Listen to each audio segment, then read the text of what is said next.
साथियों, एक बार फिर से आपकी अपनी क्लास में आपका हार्दिक स्वागत और अभिनंदन है। आप देख रहे हैं हमारा YouTube channel physical education sir ji में, तो आपका हार्दिक स्वागत और अभिनंदन है। आज हम चर्चा करने वाले हैं निर्णायक अधिकारी के कौन कौन से उद्देश्य होने चाहिए, नियम होने चाहिए, सिद्धांत होने चाहिए, संपूर्ण चर्चा करने वाले हैं। निर्णायक अधिकारी की योग्यताएं कौन कौन सी होने वाली है, इन सब के बारे में इस वीडियो के अंदर चर्चा करेंगे, तो अंत तक बने रहिए। एक अच्छा निर्णायक अधिकारी के लिए कौन कौन सी योग्यताएं होनी चाहिए, कौन कौन से होने चाहिए, पेशेंस होना चाहिए, धैर्य होना चाहिए, शांत स्वभाव होना चाहिए, ये संपूर्ण चीजें एक निर्णायक अधिकारी होगा तो उसके अंदर होनी चाहिए। तो अपन ज्यादा समय नहीं लेते हुए वीडियो को स्टार्ट करते हैं, आगे चलेंगे। योग्यताएं देखेंगे कौन कौन सी योग्यताएं होगी। फर्स्ट पॉइंट रहेगा प्रशिक्षित रहेगा, सेकंड रहेगा शीघ्र एवं तात्कालीन निर्णय रहेगा, थर्ड रहेगा कर्तव्य का बोध रहेगा, फोर्थ रहेगा शारीरिक स्वास्थ्य रहेगा, फाइव रहेगा वैसे सब तथा सबर रहेगा, सिक्स रहेगा आत्मविश्वास रहेगा, सेवन रहेगा साहस रहेगा, एट रहेगा निष्पक्षता रहेगी, नाइन्थ पॉइंट रहेगा व्यक्तिगत अनुभव रहेगा, 10 पॉइंट रहेगा नियमों का पूर्ण ज्ञान रहना चाहिए, 11 पॉइंट समय का पाबंद रहना चाहिए, 12 रहेगा कार्य क्षमता रहेगा, 30 रहेगा सूक्ष्म निरीक्षण एवं अवलोकन करना चाहिए। अवलोकन का मतलब पुनः एक बार फिर से ट्राई करना चाहिए। और 40 रहेगा सहयोग की भावना, और 50 रहेगा शांति एवं दृढ़ रहेगा।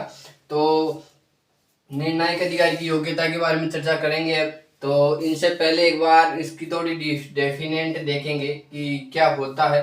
तो चलिए स्टार्ट करते हैं। खेल स्पर्धा के दौरान उत्पन्न परिस्थितियों पर नियंत्रण रखते हुए नियमों के अनुसार खेल का संचालन बनाए रखना तथा खेल के कम से कम हस्तक्षेप करते हुए निष्पक्ष निर्णय देना व्यक्ति का ही निर्णायक अधिकारी कहते हैं। आगे चलेंगे। निर्णायक अधिकारी वह व्यक्ति है जो खेल स्पर्धा में पर्याप्त नियंत्रण बनाए रखता है, जिसे खेल स्पर्धा का कुशल संचालन चला रहा देता है। आगे चलेंगे। अच्छे निर्णायक की योग्यताएं कौन कौन सी होने वाली है। अच्छे निर्णायक की योग्यताएं कौन कौन सी होने वाली है। खेल स्पर्धाओं एवं निर्णायक अधिकारियों का घनिष्ठ संबंध है। कोई भी खेल स्पर्धा कराने के लिए निर्णायक का होना नितांत आवश्यक है। इसलिए निर्णय व्यवस्था ऐसी व्यवस्था को होनी चाहिए जो सुविज्ञ, सुशल एवं प्रशिक्षित हो, क्योंकि उसका संबंध खेल के नियमों, खेल के दौरान उपस्थित विभिन्न परिस्थितियों तथा खिलाड़ियों तक सीमित नहीं बल्कि दर्शकों तक विस्तृत है। एक व्यक्ति अच्छे खिलाड़ी एथलीट तथा कोच को बना सकता है, लेकिन यह अच्छा निर्णायक अधिकारी बनने के लिए उसकी निम्नलिखित योग्यताएं होनी चाहिए।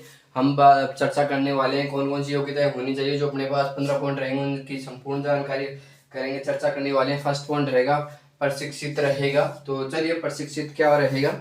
प्रशिक्षित निर्णायक अधिकारी को जिस खेल की निर्णय व्यवस्था सौंपी है उस खेल में प्रशिक्षित होना चाहिए। संबंधित खेल के नियमों, कौशल एवं पूर्ण जानकारी होनी चाहिए। कहने का मतलब जिस भी प्रशिक्षित का मतलब रहेगा कि जिस विभाग को, जिस खिलाड़ी निर्णायक को इस खेल के अंदर भेजा गया निर्णायक के रूप में, तो उसको सभी संपूर्ण चीजें पता होनी चाहिए, रूल्स नियम और सभी डिफिनेंट का पता होना चाहिए। सेकंड पॉइंट को चलेंगे। शीघ्र एवं तात्कालीन निर्णय लेना चाहिए, क्योंकि देरी करेंगे आप निर्णय लेने के अंदर तो खेल में कहीं ना कहीं बाधा उत्पन्न होगी और प्लेयर्स डिस्टर्ब होंगे। तो चलिए सेकंड पॉइंट रहेगा शीघ्र एवं तात्कालीन निर्णय। निर्णायक अधिकारी को निर्णय लेने से अधिक समय नहीं लेना चाहिए। निर्णय लेने में आवश्यकता से अधिक समय लेना उसकी अकुशलता तथा अयोग्यता का प्रतीक होता है। निर्णायक अधिकारी जितना अधिक समय निर्णय लेने में लगाएगा उतना ही खेल की गतिशीलता में बाधा उत्पन्न होगी। अतः निर्णायक अधिकारी को खेल के दौरान एकाग्रचित होकर मैदान में उपस्थित होना चाहिए, जिससे वह शीघ्र निर्णय लेकर खेल स्पर्धा को गतिशील में रोचक बना सके। कर्तव्य का बोध रहेगा। थर्ड पॉइंट रहेगा व्यक्ति को कर्तव्य का बोध होना चाहिए। निर्णायक अधिकारी होगा तो उसको निर्णय लेने का नॉलेज होनी चाहिए, ज्ञान होना चाहिए और अपने कर्तव्य की ओर अग्रसर होना चाहिए। तो चलिए खेल में निर्धारित अधिकारी के क्या कर्तव्य हैं। जब निर्णायक अधिकारी को इस बात का बोध नहीं हो तो वह अपने कर्तव्य को पालन भलीभांति नहीं कर सकता। एक सफल निर्णायक अधिकारी का कर्तव्य केवल खेल के मैदान, खेल को निरीक्षण एवं संचालित करने तक ही नहीं रहता, बल्कि उसे खेल के पश्चात, खेल पूर्व कुछ कर्तव्य का पालन करना होता है। निर्णायक अधिकारी को इस कर्तव्य को भलीभांति बोध होना चाहिए। फोर्थ पॉइंट रहेगा शारीरिक स्वास्थ्य। निर्णायक अधिकारी का शारीरिक स्वास्थ्य अच्छा होना चाहिए, जिससे कि खेल के मैदान में खेल रहे प्लेयर्स को पर ध्यान रखे और अच्छे से अपना निर्णय दे पाए। तो चलिए शारीरिक स्वास्थ्य निर्णायक अधिकारी का शारीरिक एवं मानसिक रूप से स्वस्थ होना चाहिए, तभी निर्णायक सेवा कुशल बना सकता है। वेशभूषा एवं स्वर होना चाहिए। निर्णायक अधिकारी की वेशभूषा और स्वर ऊंचा होना चाहिए, जो कि सभी के पास आवाज सुन सके। वेशभूषा शोभनीय होनी चाहिए। तो चलिए, निर्णायक अधिकारी को खेल से संबंधित पोशाक न केवल धारण करनी चाहिए बल्कि उसे सम्मान भी करना चाहिए, जिससे उसकी उपस्थिति दूर से ही स्पष्ट हो जाए। इसके अतिरिक्त निर्णायक अधिकारी का स्वर भी स्पष्ट एवं तेज होना चाहिए। वॉलीबॉल, बैडमिंटन, फुटबॉल आदि खेलों में स्वर आवाज का विशेष महत्व है, क्योंकि इन खेलों में स्वर की सूचना बोलकर देनी होती है, और यदि निर्णायक अधिकारी का स्वर स्पष्ट एवं तेज नहीं हो तो स्कोर निर्णयों को लेकर भ्रांतियां उत्पन्न हो सकती है। इसके विपरीत में निर्णय अधिकारी का स्वर स्पष्ट में स्पष्ट है तो खेल गतिशील और रोचक बना रहेगा। आत्मविश्वास होना चाहिए। एक निर्णायक अधिकारी को अपने निर्णय पर विश्वास होना चाहिए, किसी के दबाव में आके निर्णय चेंज ना करें। निर्णायक अधिकारी आत्मविश्वास से पूर्ण होना चाहिए। आत्मविश्वास के भाव में कोई भी निर्णय लेने में असमर्थ होता है। 7 पॉइंट रहेगा अपना, साहस होना चाहिए। निर्णायक अधिकारी को निर्णय करने समय साहस होना चाहिए।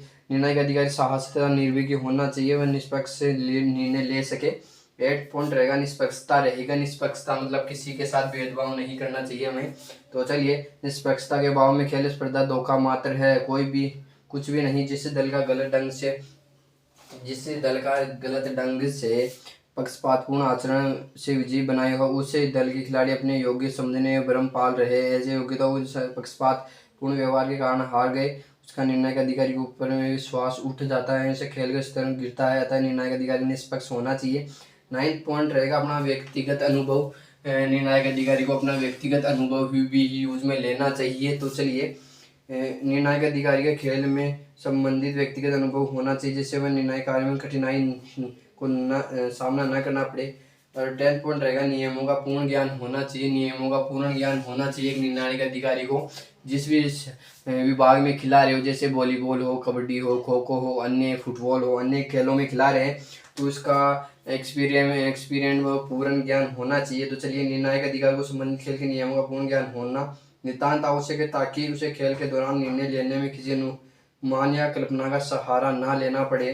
अतः निर्णायक अधिकारी को समय अनुसार अपना निर्णय नवीनीकरण कर लेना चाहिए, जिससे वह वर्तमान खेल के नियमों का क्या परिवर्तन हुआ इसका ज्ञान होता रहेगा। और आगे चलेंगे, अपना 11 पॉइंट रहेगा, समय का पाबंद रहेगा।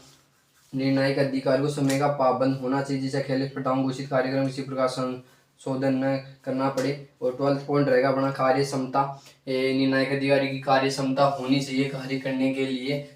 मैच में खेलते समय निर्णायक अधिकारी को खड़े रहने बैठने की क्षमता, कार्य क्षमता रहनी चाहिए। तो चलिए, निर्णायक अधिकारी कार्य क्षमता कुशल होनी चाहिए। उसके कार्य क्षमता में तभी कुशल हो सकती है जब वह शारीरिक एवं मानसिक रूप से खेलों में सक्रिय हो। कुशल कार्य क्षमता प्राप्त निर्णायक अधिकारी निर्तव्य व्यवस्था सफल बना सकता है। 30 पॉइंट रहेगा, सूक्ष्म निरीक्षण या अवलोकन करना रहेगा। सूक्ष्म निरीक्षण या अवलोकन करना रहेगा। तो चलिए, 30 पॉइंट को सूक्ष्म निरीक्षण या अवलोकन रहेगा। तो चलिए, निर्णायक अधिकारी किसी खेल के निष्पक्ष नृत्य तभी ले सकता है जब वह संबंधित खेल की स्पर्धा का सूक्ष्मता के साथ निष्पक्ष करे। जो निर्णायक अधिकारी सूक्ष्म निरीक्षण के भाव में जल्दबाजी या दबाव के निर्णय लेता है, तो वह सदैव आलोचना का पात्र बना रहेगा। वह निर्णायक अधिकारी सूक्ष्म निरीक्षण कर सकता है जो खेल के दौरान मैदान में शारीरिक और मानसिक रूप से उपस्थित हो। अतः निर्णायक अधिकारी को खेल के दौरान मैदान में एकत्रित होकर उपस्थित होना चाहिए, जिससे वह सूक्ष्म निरीक्षण करने की योग्यता प्राप्त हो सके। तो 14वां पॉइंट रहेगा, सहयोग की भावना रहेगा। सभी के अंदर सहयोग की भावना होनी अति आवश्यक रहेगा। खेल स्पर्धाओं में सहयोग की भावना होना नितांत आवश्यक है। इसके अभाव में कोई भी खेल संपन्न नहीं किया जा सकता। यदि कारण है कि निर्णायक अधिकारी में सहयोग की भावना का होना परमावश्यक है। निर्णायक अधिकारी को परस्पर खिलाड़ी तथा दर्शकों के साथ सहयोग की भावना से व्यवहार करना चाहिए, जिससे खेल की स्पर्धा को खेल भावना से खेला जा सके। जैसे वॉलीबॉल खेल में यदि निर्णायक अधिकारी की लाइनमैन का सहयोग न हो तो निर्णायक अधिकारी को निर्णय लेने में कठिनाई होगी।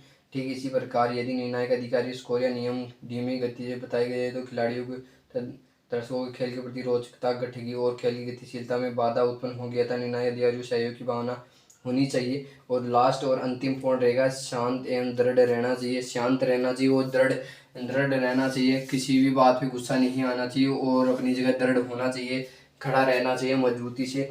तो चलिए, निर्णायक अधिकारी को शीघ्र उत्तेजित व भावुक नहीं होना चाहिए, उसे शांत एवं दृढ़ होना चाहिए, क्योंकि खेल स्पर्धाओं में कभी कभी ऐसी परिस्थितियां उत्पन्न हो जाती है जब निर्णायक अधिकारी को खिलाड़ियों की दर्शकों की आलोचना का सामना करना पड़ता है। ऐसी स्थिति में उसे अपनी मानसिक संतुलन बनाए रखना तथा अपने निर्णयों को दृढ़ रखना चाहिए। किसी के दबाव में आकर अपने निर्णयों को परिवर्तन नहीं करना चाहिए।